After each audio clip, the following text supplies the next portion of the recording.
If that's you too, if you also have this problem of your teenager not moving his eyes from their phone when you're talking to them, when they're supposed to do something else and you're telling them about, or something else you're telling them, this video is for you.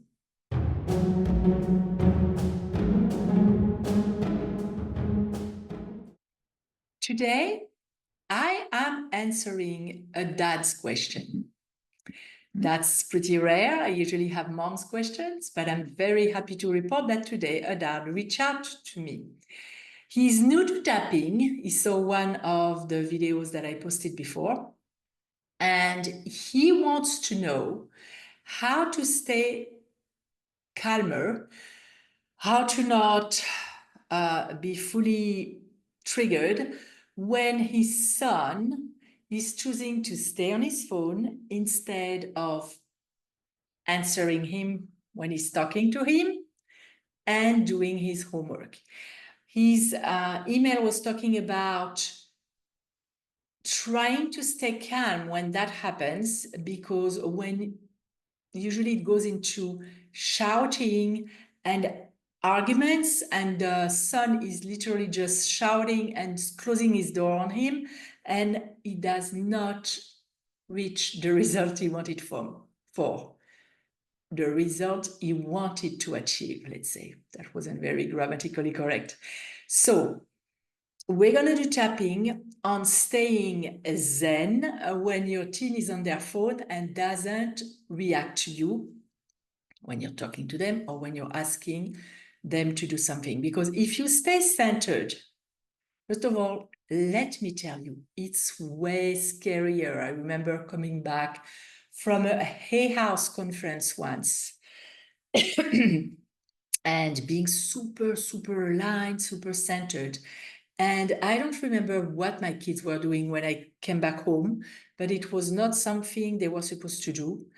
And I literally looked at them and almost whispered what I wanted them to do, like, you pick all that up and you go to your rooms.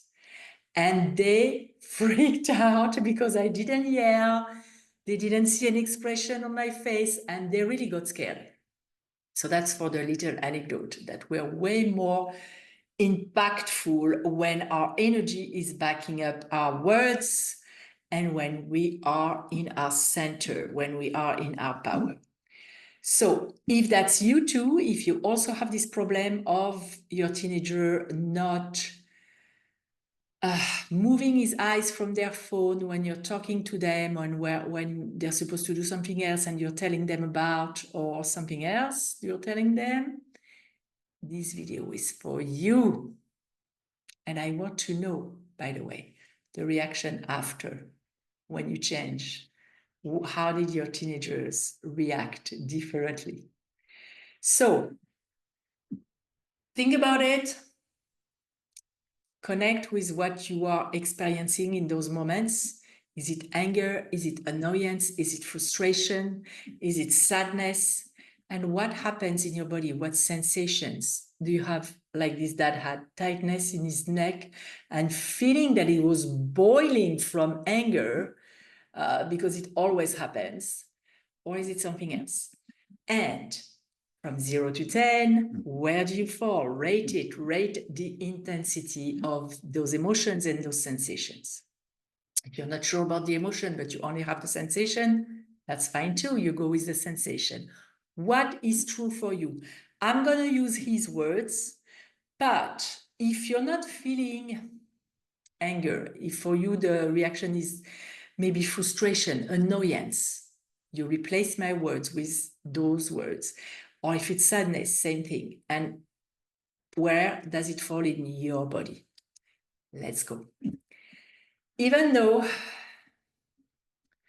when my teenager is staying on his phone, when I am asking him to do something, and by the way, if you're talking about a girl or a teenager that is like him and her or they, replace.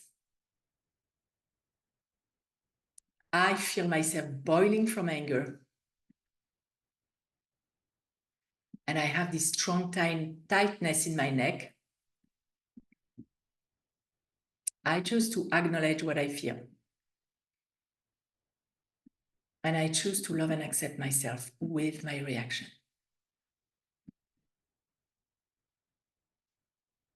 Even though I'm so angry when my teenager is staying on their phone instead of reacting to me, that it ends up in yelling and shouting. And I feel that tightness in my neck just thinking about it. I choose to accept myself completely. And I give permission to my body to relax.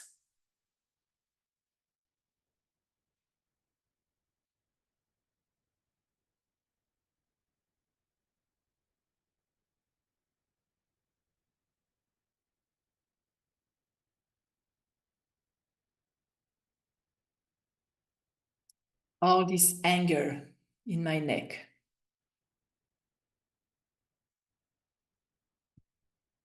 Seeing my teenager on the phone.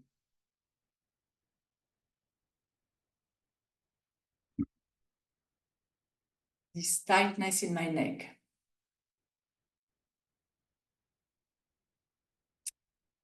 They are on the phone instead of answering me. All this anger in my body. All this anger that ends up in yelling and shouting. Below the collarbone here. You can see maybe with my necklace today. All this anger in my body.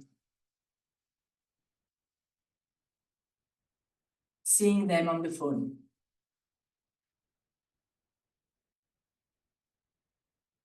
I feel so angry.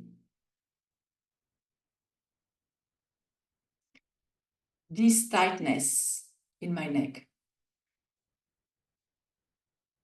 This anger in my body.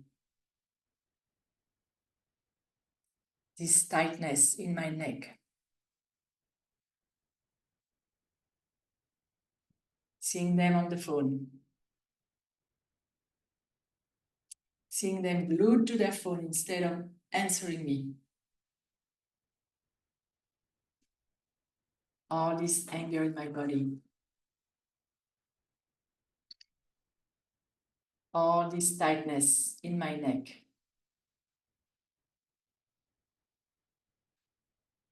Take a deep breath. Letting go of the anger.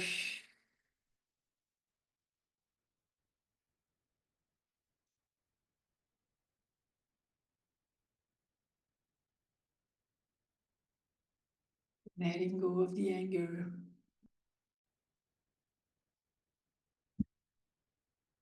It is safe to let go of the anger.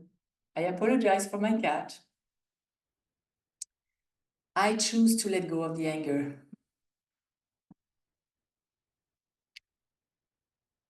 It doesn't mean that I agree with what they do.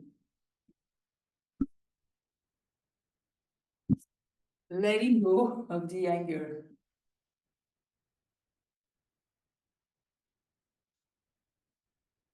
They are just being an unknowing teenager.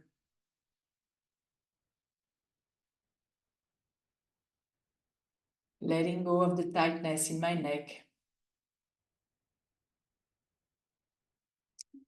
Choosing to be more calm and centered.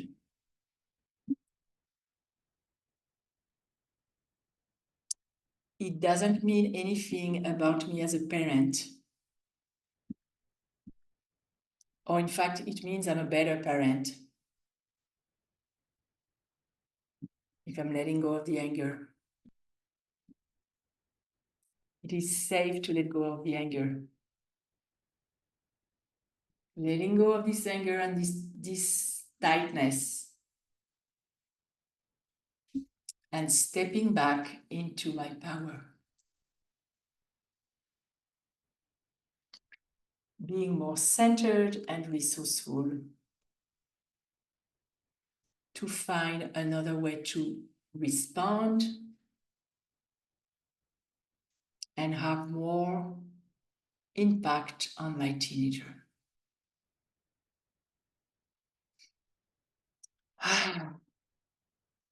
And then you can now stop tapping and think about them being on their phone.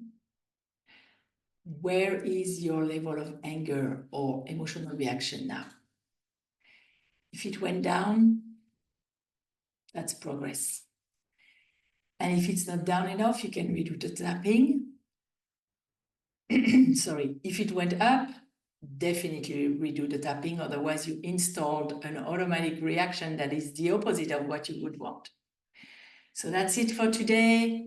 If you haven't subscribed to the channel, do so. I have a lot of good material there, a lot of tapping sessions. And if you have questions, don't hesitate to send it to me. And now I can pet my cat because this is the end of the video. I usually stop recording when she comes, but I thought it would add a little bit of lightness to that matter of anger and phone and everything. It helps turning it around. I'll see you next time with another topic.